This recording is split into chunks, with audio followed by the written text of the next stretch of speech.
안녕하세요, 스튜디오 오일입니다. 오늘 볼 것은 에어팟 프로예요. 좀 늦은 만큼 제가 불량 제품을 받은 덕분에 그동안 에어팟 프로의 비밀을 모두 알아냈어요. 정말 놀라운 거는 불량 제품도 에어팟 프로가 스스로 인식을 해서 정상 제품처럼 동작하게 만든다는 건데, 이를 위해서 정말 대단한 기술들이 많이 들어있어요. 하나하나 살펴보도록 하죠. 할 말이 많으니까 외관 부분은 간단하게 볼게요. 케이스는 에어팟에 비해서 약간 두꺼워지고 옆으로 늘어났고, 여전히 정말 작은 사이즈라 작은 주머니에도 잘 들어가죠. 무선 충전 지원하고 덕분에 바깥쪽에 LED 있고, 라이트닝 포트, 페어링 버튼은 기존과 똑같고, 커버도 자석으로 여닫히고 살짝 밀어도 완전히 열리는 건 기존과 동일하죠. 다만 조금 바뀐 건 에어팟은 커버가 90도 정도로 열리던 게 프로는 더 뒤로 젖혀져서 더 커진 유닛을 꺼낼 때도 불편함이 없도록 개선을 했죠. 기존 에어팟과 마찬가지로 이 막대 부분만 살짝 집어넣어도 자석 덕분에 빨려 들어가서 충전되는 방식인데, 이어팁이 이렇게 살짝 걸쳐서 안 들어간 경우가 있긴 해요. 하지만 그냥 닫으면 잘 닫히고 뒤집어서 아무리 흔들어도 안 빠지죠. 이어폰으로 넘어가면 제일 큰 변화는 역시 이어팁이 생긴 거겠죠. 이어팁을 이렇게 잡아당기면 빠지고 밀어 넣으면 잘 끼워져요. 이어팁의 코어 쪽에는 댐퍼가 있어서 귀지의 유입을 확실하게 막아주죠. 덕분에 이제 이어팁만 잘 청소하시거나 이어팁을 갈아 끼우시면은 에어팟이 귀지로 오염되는 일은 거의 없을 거예요. 일반적인 이어팁과 고정 방식이 아예 다르기 때문에 다른 이어팁을 쓸 수는 없어요. 애플스토어에서 생각보다 싼 5,000원 정도에 판다고 하니까 크게 걱정 안 하셔도 될 것 같고, 그리고 또 달라진 점은 요 막대기의 길이가 조금 짧아지고 각도가 수정되어서 기존 에어팟은 끼우면 거의 일자로 내려왔는데, 프로는 자연스럽게 입가 쪽을 향하는 것을 볼 수 있죠. 굳이 이어폰을 돌리지 않더라도 빔포밍이 더 자연스럽게 이루어질 수 있게 되었죠. 그리고 이전에는 에어팟의 몸체를 두드려서 시리를 호출한다거나 재생 정지를 할 수 있었는데, 에어팟 프로는 압력 감지식으로 바뀌었어요. 여기 약간 파인 곳을 엄지와 검지로 꾹 눌러주면은 소리로 피드백을 주면서 인식을 해요. 장갑을 껴도 작동하고 인식률도 거의 100%에 가까워서 기존 에어팟 방식처럼 인식이 됐다 안 됐다, 게다가 피드백도 없어서 됐는지 안 됐는지 그런 조마조마했던 방식에 비하면 굉장히 편리해졌어요. 짧게 눌러서 재생 정지를 할 수 있고, 길게 누르면은 시리를 켜거나 노이즈 캔슬링 온오프, 그리고 주변음 허용 모드 간에 전환을 할 수 있어요. 한쪽은 시리, 다른 쪽은 노이즈 캔슬링 전환을 할 수도 있죠. 제어센터에서도 가능하니까 참고하시면 될 것 같고요. 이전 에어팟처럼 주변의 소음은 줄이고 입가의 목소리만 받아들이는 빔포밍 마이킹을 가능하게 하기 위해서 두 개의 빔포밍 마이크와 추가로 저주파수 목소리를 수음하기 위해 뼈의 진동을 녹음하는 골전도 마이크가 들어있어요. 다만 골전도 마이크의 위치가 기존 에어팟은 가장 효율적인 이 부분에 있었는데, 프로는 공간이 부족했던 건지 조금 바깥쪽으로 옮겨갔어요. 이것도 그렇고 빔포밍 마이크 간의 거리가 짧아진 탓에 통화 품질이 걱정되기는 하는데, 통화 품질에 대한 이야기는 이따가 마저 하도록 하죠. 에어팟 프로의 주인공은 바로 노이즈 캔슬링 기능이죠. 노이즈 캔슬링의 원리는 다들 아시죠? 노이즈가 있으면은 이것에 역이상 신호를 쏴줘서 상쇄를 시켜서 없애는 원리예요. 간단하게 1 플러스 -1은 0이라고 생각하시면 돼요. 에어팟 프로는 제가 써본 노이즈 캔슬링 이어폰 중에선 정말 믿을 수 없을 정도로 성능이 가장 좋았어요. 비교하는 게 정말 민망할 정도로요. 이를 위해서 상당한 하드웨어적으로 소프트웨어적으로 물량 투입이 이루어졌는데, 하나하나 살펴보도록 하죠. 먼저 노이즈 캔슬링용 마이크가 두 개가 있죠. 바깥쪽에 있는 건 피드 포워드 마이크, 안쪽에 있는 건 피드 백 마이크라고 해요. 1차적으로 바깥쪽에 피드 포워드 마이크가 노이즈 캔슬링을 통해서 어느 정도의 소음을 감쇄시켜주죠. 그럼에도 불구하고 약간 남은 것들이 있을 거예요. 미처 덜 걸러진 것들이라든가, 혹은 피드포워드 마이크를 거치지 않고 다른 쪽으로 들어온 소음이라든가. 그래서 2차적으로 피드백 마이크를 써줘요. 고막에 가장 가까운 마이크이기 때문에 고막에 미처 소리가 들어가기도 전에 한 번 더 제거를 해주는 거죠. 에어팟은 여기에 기존 노이즈 캔슬링 제품들과 여러 차별점을 두었는데, 그 첫 번째가 바로 적응형 ANC예요. 피드백, 피드포워드 마이크를 두 개 쓰는 것을 하이브리드 방식이라고 하는데, 이 방식은 다른 이어폰에서도 이미 적용된 적이 있어요. 하지만 사람마다 귀의 구조가 달라서 고막까지의 거리를 비롯한 여러 전달 경로가 다르기 때문에 측정 장비로 만든 고정된 값으로는 최상의 노이즈 캔슬링을 내줄 수 없는 것도 있고, 노이즈 캔슬링을 많이 써보신 분들은 아시겠지만, 노이즈 캔슬링이 시간이 지나면 지날수록 성능이 점점 떨어지거든요. 이게 뭐 때문이냐면, 노이즈 캔슬링은 기본적으로 새 제품에서만 잘 동작을 하도록 만들어요. 당연하게도 새 마이크와 새 스피커를 기준으로 튜닝한다는 거죠. 그런데 시간이 지나면 지날수록 마이크가 오염이 된다거나 성능이 떨어지고 계속 큰 소리를 만들다 보니까 스피커에 에이징이 걸려서 처음 가는 파라미터 값이 달라져요. 그러니까 노화가 된다는 거죠. 고정형 ANC는 이렇게 되면 그냥 노이즈 캔슬링 성능이 떨어지게 되지만, 에어팟 프로에 들어간 적응형 ANC는 피드백 마이크로폰을 통해서 이런 노화를 스스로 보정을 해줘요. 덕분에 다른 노이즈 캔슬링 이어폰처럼 시간이 지날수록 성능이 떨어지는 것은 조금 덜하다고 볼 수 있겠죠. 개인에 최적화된 노이즈 캔슬링이 가능한 건 덤이고요. 두 번째는 매우 좋은 성능의 마이크예요. 스마트폰이나 이어폰에 들어가는 마이크를 멤스 마이크로폰이라고 하는데 현존하는 멤스 마이크로폰 중에서는 가장 저소음이면서도 큰 소리를 받아들일 수 있는 굉장히 비싼 마이크가 들어있어요. 노이즈 캔슬링을 위해서는 굉장히 큰 주변 소음을 왜곡 없이 받아들여야 되고 주변음 허용 모드는 작은 소리까지도 들려줘야 하기 때문에 이 두 가지 모드의 성능 향상을 위해서 넣은 부품이죠. 세 번째는 고변이 유닛이에요. 유닛의 진동판이 앞뒤로 굉장히 크게 움직인다는 거죠. 지난번 홈파 때도 설명드린 적이 있었는데 진동판은 클수록 앞뒤로 많이 움직일수록 더 큰 소리와 더 낮은 저음을 내줄 수 있어요. 노이즈 캔슬링은 원리상 이어폰 바깥의 소음을 그대로 만들어줘야 돼요. 예를 들면 바깥에 120dB의 소음이 나온다면은 이어폰도 동일하게 120dB의 소리를 만들어줘야 완전한 상쇄가 가능하거든요. 에어팟 프로는 이어폰에서는 거의 찾아볼 수 없을 정도로 매우 큰 변이를 가지는 유닛을 탑재해서 저음을 왜곡 없이 굉장히 크게 내줄 수 있어서 더 좋은 ANC를 가능하게 만들었죠. 저주파수에서는 126dB라는 정말 말도 안 되게 높은 음압이 나올 정도예요. 이렇게 좋은 마이크와 스피커를 넣게 되면은 마이크와 스피커에서 각각 발생하는 왜곡이 줄어들게 되는데 그렇게 되면 노이즈 캔슬링 모델링을 더 잘해줄 수 있어요. 만약에 마이크에 왜곡이 있다면은 소음을 녹음할 때 왜곡이 추가가 될 거고 스피커에 왜곡이 있다면은 여기상 신호를 만들어줄 때도 왜곡이 추가되어서 소음 차단이 완벽하게 이루어지지 않을 뿐더러 왜곡이 귀에 들리겠죠. 그래서 기존의 노이즈 캔슬링 이어폰이나 헤드폰들은 이것 때문에 조금 오래 쓰거나 혹은 큰 소리가 들어오게 되면은 이상한 잡음이 들어가는 경우가 종종 있었는데 에어팟 프로는 그런 게 전혀 없었어요. 네 번째는 윈드 노이즈예요. 윈드 노이즈는 말 그대로 바람 소리로 인한 노이즈죠. 동영상을 녹화할 때 바람이 분다거나 혹은 마이크에 후 하고 불면은 노이즈가 굉장히 크게 생기는 그 현상이에요. 그래서 ANC 이어폰들은 이 바람 소리가 상당한 압력을 만들어내기 때문에 노이즈 캔슬링 작동에 오류를 만들어낼 수 있어서 몇몇 기종 같은 경우에는 윈드 노이즈 제거 기능을 선택할 수 있게 해두었어요. 그래서 바람이 많이 부는 환경에서는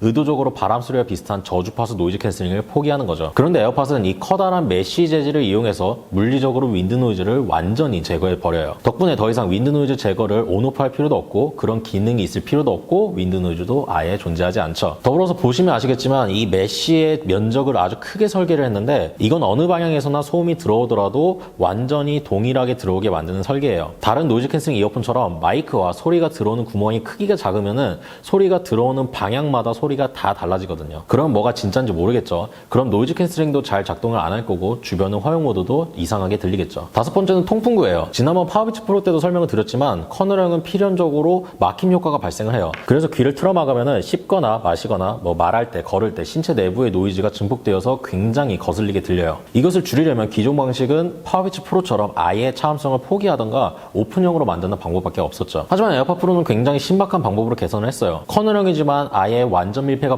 불가능하도록 귀 내부에서 이어폰 바깥으로 연결하는 그런 통풍구를 만들어 두었어요. 덕분에 커널형이지만 오픈형처럼 밀폐가 아예 안 되기 때문에 막힘 효과 자체가 발생할 수 없죠. 물론 귀에 압력이 가해지는 일도 없을 거고요. 하지만 당연하게도 통풍구를 통해서 외부의 소음이 유입되는 문제가 있겠죠. 적응형 ANC가 있기 때문에 이곳으로 유입된 소음을 피드포워드 마이크를 통해서 제거를 해줘요. 덕분에 압력도 안 차고 막힘 효과도 없지만 차음은 완벽한 이런 말도 안 되는 이어폰이 탄생할 수 있었죠. 더불어서 완전 밀폐가 아니라서 음악을 들을 때 저음이 빠지겠지만 이를 고변이 유닛과 적응형 EQ를 통해서 다시 보상을 해주기 때문에 저음이 전혀 빠지질 않죠. 그리고 여섯 번째로 이 통풍구 덕분에 정말 노이즈 캔슬링만큼 대단한 주변음 허용 모드가 생겼죠. 기존 주변 소리 듣기 기능을 넣은 다른 이어폰들은 완전 밀폐형이기 때문에 바깥에 마이크를 통해서 녹음을 하고 들어온 소리를 디지털로 바꾸고 EQ도 만져주고 다시 아날로그로 바꿔서 스피커로 내줬어요. 하지만 이렇게 되면 필연적으로 지연 시간이 크게 발생을 해요. 바깥의 소리는 이미 발생을 했는데 이어폰은 한참 있다가 늦게 소리를 들려주니까 어지럽고 이질감이 굉장히 심했죠. 하지만 에어팟 프로는 아까 말씀드린 바깥과 귀 안을 연결해주는 통풍구를 통해서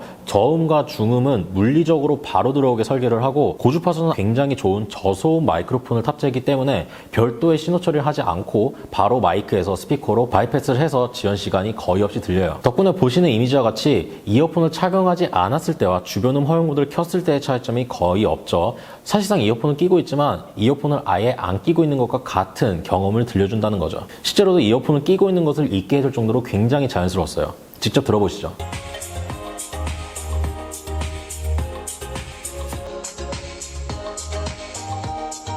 그리고 노이즈 캔슬링은 정말 대단해서 저주파수에서는 50dB 이상이나 줄어드는 것을 볼 수 있죠. 게다가 노이즈 캔슬링 특성상 다른 제품들은 일반적으로 1kHz 이상의 고주파수에서는 노이즈 캔슬링을 켰을 때 더 안 좋아지는데 에어팟 프로는 그런 현상이 거의 없고 초고속 DSP를 적용한 덕분에 2kHz 이상까지도 노이즈 캔슬링이 아주 잘 동작하는 것을 볼 수 있죠. 직접 한번 들어보시죠.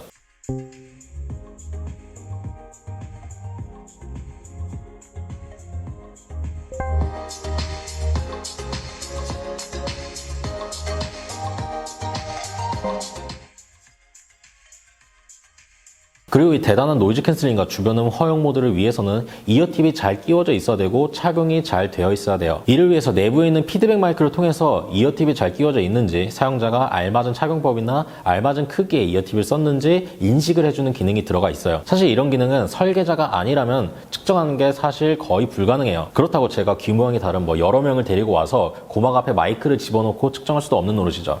하지만 제가 누굽니까? 다 측정을 해왔죠. 애플 엔지니어가 아니고서는 제대로 측정한 사람은 제가 최초일 겁니다. 사실 운이 좋았어요. 저희가 에어팟 프로만 7개를 구매한 덕분에 여러 개를 찍어봤는데 그 중에 하나가 보시다시피 완전한 불량이었어요. 노이즈 캔슬링 꺼진 상태에서 저하 편차가 굉장히 심하죠. 그런데 이걸 노이즈 캔슬링과 주변음 허용 모드를 키는 순간 다시 완전히 정상으로 돌아와요. 있었던 저하 편차가 완전히 사라진 것을 볼 수 있죠. 정말 1dB도 차이 나지 않는 것을 볼 수 있어요. 이걸 해석해보면은 이 샘플 자체가 하드웨어적으로 불량인 거예요. 주로 저주파수에서 저 정도로 차이가 난다는 것은 아까 말씀드렸던 통풍구의 문제일 가능성이 좀 커요. 혹은 진동판이 제대로 안착이 안 돼 있거나 리키지라고 부르는 이어폰 내부에서 소리가 새 나가는 현상이 있는 거예요. 노이즈 캔슬링이 꺼진 상황에서는 적응형 ANC와 귀 내부를 모니터링해주는 기능이 꺼져서 저하 편차가 생기지만 ANC나 주변음 허용 모드를 켜주면은 적응형 EQ가 켜지는 동시에 귀 내부를 모니터링해주는 기능이 켜지면서 다시 저음 레벨을 완전히 정상 제품처럼 일치를 시켜주는 거죠. 덕분에 사람마다 좌우기의 밀폐 정도, 고막의 위치 혹은 귀의 모양이 달라가지고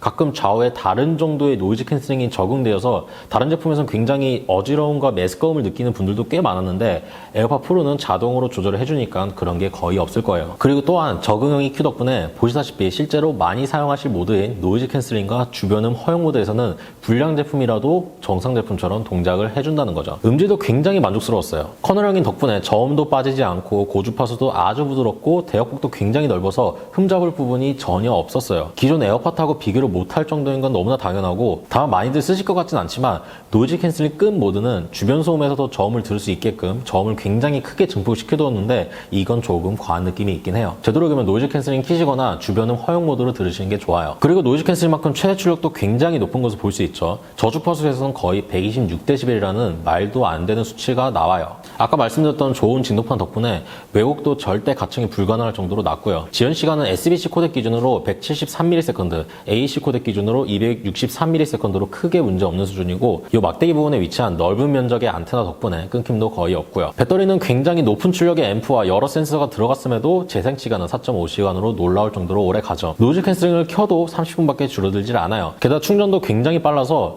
완전 방전 상태에서 케이스에 한 10분간만 넣어두어도 40% 정도 차버리니까 전혀 불편하지 않았어요. 이는 애플이 자체 제작한 SIP라고 부르는 칩셋이 굉장히 저전력으로 동작하고 또 최적화가 잘 이루어졌다는 뜻이죠. 대다수의 다른 제품들은 노이즈 캔슬링 켜는 순간 사용시간이 급격히 줄어들기 때문에 큰 배터리를 집어넣고 그러다 보니까 이어폰도 커지고 착용도 불편하고 케이스도 커지고 수납도 불편한 그런 악순환에 빠지는데 에어팟 프로는 그런 문제를 정말 완벽하게 해결했어요. 배터리가 작은 덕분에 사이즈가 작을 수 있었고 착용감도 굉장히 좋았어요. 통풍구 덕분에 귀에 압력이 차서 불편한 적도 없었고 대충 착용해도 소음 차단은 잘 이루어졌어요. 그리고 에어팟답게 여전히 다른 이어폰들은 발끝도 못 쫓아오는 최고의 통화 품질을 보여주죠. 에어팟 프로는 제품 외적으로만 보면은 통화 품질이 기존 에어팟보다는 조금 불리해 보이는 점이 몇 개 보이긴 해요. 먼저 막대기 길이가 줄어들면서 입 가까이 있던 마이크가 조금 멀어지고 덕분에 빔포밍이 조금 덜 형성되고 원래 잘 수음되는 위치에 있던 골전도 마이크가 바깥쪽으로 이렇게 이동하기도 했고요. 과연 에어팟 프로는 에어팟보다 통화 품질이 떨어졌을까요?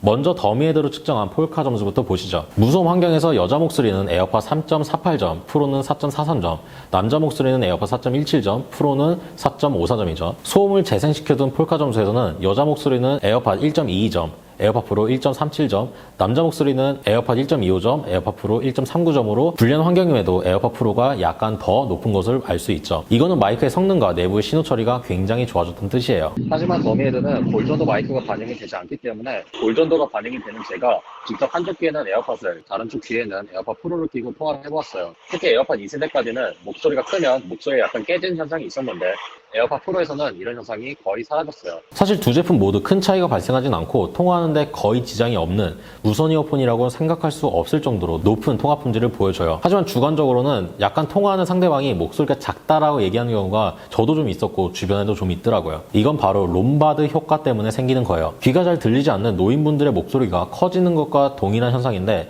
사람은 자기 자신의 목소리가 잘 전달될 수 있도록 주변 소음의 크기를 인식해서 자신의 목소리를 크게 키워줘요. 에어팟 에어팟의 경우에는 주변 소음 때문에 내 목소리가 잘 안 들리니까 자연스럽게 목소리를 키우는데, 에어팟 프로는 노이즈 캔슬링 때문에 내 목소리도 잘 안 들리고 주변도 조용하다고 인식해버려서 나도 모르게 작은 소리로 통화를 하는 거죠. 사실 주변은 시끄러워서 똑같은 상황에서 에어팟이었으면 내 목소리가 더 컸을 거고 상대방도 큰 목소리를 들었겠죠. 그래서 에어팟 프로로 통화를 하실 때는 가능하면 주변은 허용 모드나 혹은 노이즈 캔슬링을 끈 상태로 통화를 하시거나, 노이즈 캔슬링 모드라면 조금 의식적으로 목소리를 크게 통화하시는 게 도움이 될 거예요. 이제 여기까지 했으면 결론을 내드려야겠죠. 한마디로 정리할 수 있을 것 같아요. 역사상 가장 완벽한 이어폰이에요. 정말 누구도 상상도 못했던 수준의 이어폰이고, 이건 저뿐만이 아니라 많은 제조사들도 마찬가지일 거예요. 하나하나 살펴보면 그리 대단한 생각이 안 들 수도 있어요. 노이즈 캔슬링 이어폰이 애플이 최초는 아니죠. 무선 이어폰도 마찬가지고요. 하지만 노이즈 캔슬링이 굉장히 신뢰도도 높은 데다가 간편한 방식으로 작동을 하고, 투입된 부품들과 기술력은 굉장히 좋은 성능의 주변 허용 모드나 적응형 ANC 같은 기능을 탄생시켰죠. 그리고 엄청난 최적화를 통해서 노이즈 캔슬링이 들어있을 거라고 상상도 못할 정도로 작은 사이즈의 이어폰을 만들었으면서도 배터리 사용 시간은 여전히 지켜냈고, 그 덕분에 케이스까지 작아져서 편리함을 유지했죠. 정말 모든 부분에서 타협 없는 이어폰이라고 생각해요. 음향 기술력의 정수고, 다음 세대 에어팟 프로가 나오지 않는 이상 그 누구도 넘보지 못할 경지라고 단언할 수 있을 것 같아요. 여기까지 에어팟 프로 리뷰였고요. 궁금한 점 있으시면 아래에 댓글 남겨주시고요. 저희 언더케이지 인스타그램, 페이스북, 그리고 네이버 TV에서도 만나시는 거 잊지 마시고요. 다음 시간에 또 뵙겠습니다. 끝.